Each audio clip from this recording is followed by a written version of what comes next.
গাঙ্গাটিয়া জমিদার বাড়ির প্রতিষ্ঠাতা ছিলেন ভোলানাথ চক্রবর্তী। মূলত চক্রবর্তী পরিবার ভারতের কান্যাকজি থেকে হোসেনপুরে এসে বসবাস শুরু করে প্রায় 400 বছর আগে। পরে দীননাথ চক্রবর্তী অষ্টাদশ শতাব্দীর শেষ দিকে এই জমিদারির গোড়াপত্তন করেন।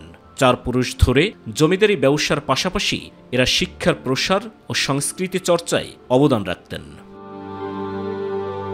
মানববাবুর জন্ম এক সমৃদ্ধ জমিদার পরিবারে, তবে ইতিহাস তার জন্য নির্মম হয়ে ওঠে মুক্তিযুদ্ধের সময়।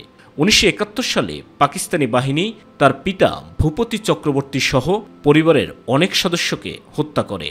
দেশ স্বাধীন হলে অনেক আত্মীয় স্বজন ভারতে পাড়ি জমান, কিন্তু মানববাবু থেকে যান তার প্রিয় জন্মভূমিতে।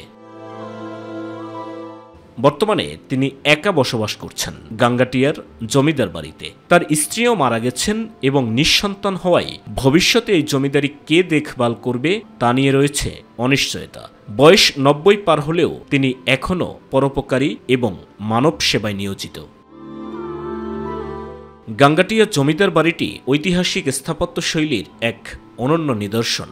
জমিদারির চিহ্ন হিসেবে বিশাল অট্টালিকা, শান বাঁধানো পুকুর, বিশাল প্রবেশদ্বার আজও রয়ে গেছে, তবে রক্ষণাবেক্ষণের অভাবে এর জৌলস অনেকটাই হারিয়েছে। বর্তমানে এটি কিশোরগঞ্জের অন্যতম দর্শনীয় স্থান। প্রতিদিন অনেক দর্শনার্থী ঘুরতে আসেন এই জমিদার বাড়িতে। আমি এখানে আসছি, এখানে একটা বাড়ি আছে মানববাবু বাড়ি নামে পরিচিত, যে জমিদার বাড়ি।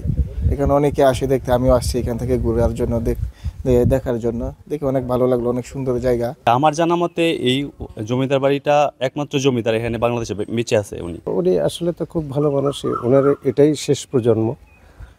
মানে জমিদারের শেষ হচ্ছে মানবেন্দ্রনাথ চক্রবর্তী, তারপরে তার কোনো বংশধর নাই। অনেকবার প্রিয়জনেরা তাকে ভারতে নিয়ে যেতে চাইলেও মানবেন্দ্র চক্রবর্তী চৌধুরী বাংলাদেশ ছেড়ে যাননি কখনো। এই শতবর্ষী বৃদ্ধ এক জীবন্ত ইতিহাস, যিনি জমিদারি শাসন, ব্রিটিশ রাজ, পাকিস্তানি শাসন, মুক্তিযুদ্ধ এবং স্বাধীন বাংলাদেশ সবকিছুর সাক্ষী হয়ে আজও টিকিয়ে আছেন প্রিয় জন্মভূমির বুকে। ছেলে মেয়ে না থাকায় I got the opportunity to stay in this country.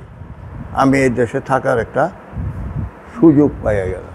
সুতরাং আমার জীবনে এখন ওই যে সাধারণ মানুষের তার লোকে চলতে পারি না, পড়তে পারি না, বসতে পারি না, একটা অসুবিধা, ওগুলো হয় না। সাইদুর রহমান আবির, মাই টিভি, কিশোরগঞ্জ।